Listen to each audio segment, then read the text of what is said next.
আজকে সন্ধ্যার পরে আমাদের ঘরে ছোটখাটো একটা ঠাকুরের প্রোগ্রাম আছে, আর তার জন্য প্রয়োজন কিছু ফুলের মালা। ৩-৪টা মালা করলেই হয়ে যাবে। তাই আমাকে ফুলের সাজিটা এনে দিয়ে দিয়েছে, আর সুই সুতা এনে ধরিয়ে দিয়েছে, বলল যে ৩-৪টা মালা খুব সুন্দর করে গাঁথার জন্য। তাই আমিও বসে পড়লাম। আর কিছুক্ষণ আগেই আমরা পার্লার থেকে বাড়িতে আসলাম।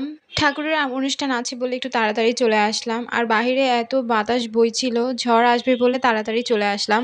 এই ফুলগুলোকে কি ফুল বলে আমি আসলে এখনো পর্যন্ত এটা সঠিক নামটা জানি না, তবে আমরা এটাকে বরাবরই সাদা ফুল বলেই জেনে এসেছি। তো সকালবেলা তুলে রেখেছিল, একটু জল ছিটা দিয়ে রেখেছিল, যেহেতু রাতের দিকে মালাটা করবে। তাই এখন আমি কয়েকটা মিডিয়াম সাইজের মালা করে দিচ্ছি, মাঝখানে একটা জবা ফুল দিয়ে করব, খুব সুন্দর লাগবে। আর এই সাদা ফুলগুলো দেখতেও বেশ ভালো লাগে। একটা দুটো করে মোটামুটি আমার 4-5টা মালা গাঁথা হয়ে গিয়েছে। এখন এগুলো মার হাতে ট্রান্সফার করে দেবো। তারপরে আমি চলে আসলাম রান্না বান্না করার জন্য, যেহেতু মা ঠাকুরের কাজে ব্যস্ত, তাই আমাকেই রান্নার দায়িত্বটা দিয়েছে। আর আমিও বললাম সমস্যা নেই। আমার কাকাতো বোন আমাকে কেটে কুটে দিল, আর আমি শুধু বসে রান্নাটা করব। বাড়িতে বাতাস ছুটলেই কারেন্ট চলে যায়। এখনো তেমন কারেন্ট নেই, যার কারণে ফোনের ফ্ল্যাশ লাইট অন করে ভিডিও করতে হচ্ছিল। আর এত গরমের মধ্যে সব থেকে শান্তির ব্যাপার আমার চুলগুলোকে ছোট করে ফেলেছি। বড় চুল রাখলে আমার ঝামেলা মনে হয়। আসলে বড় চুলের প্রতি ওই রকম ভালো লাগা আমার নেই, বরাবরই ছোট চুল আমি রেখে এসেছি। আর এখন আমি আজকে টমেটো আলু তরকারি রান্না করব, নিরামিষ কাঁকরোল ভাজি করব, আর মা কলা ভর্তা করবে, যার কারণে আগেই কলাটাকে সিদ্ধ দিয়ে রেখেছিল।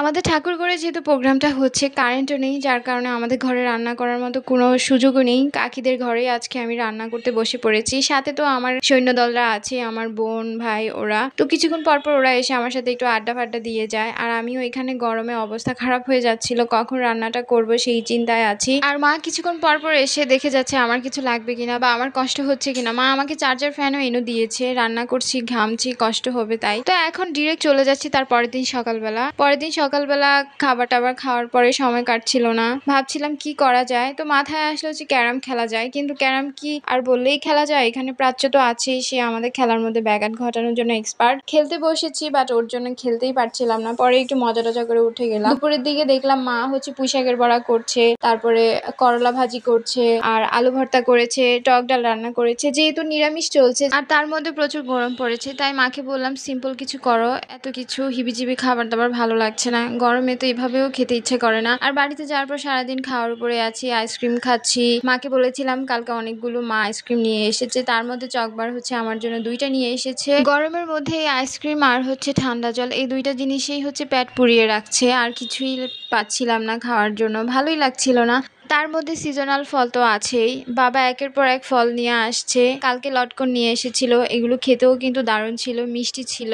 যেহেতু এই প্রথম উঠেছে, তাই বাবা সবার আগে নিয়ে এসেছে। আর যেহেতু আমরা এসেছি, তারপরে খেলাম লিচু। বাড়িতে আসলে একটার পর একটা চলতেই থাকে। তো আজকের ব্লগটা এখানেই শেষ করছি, আবার নেক্সট ব্লগে তোমাদের সাথে দেখা হবে। ততক্ষণ পর্যন্ত তোমরা ভালো থাকবা, সুস্থ থাকবা। Tata bye.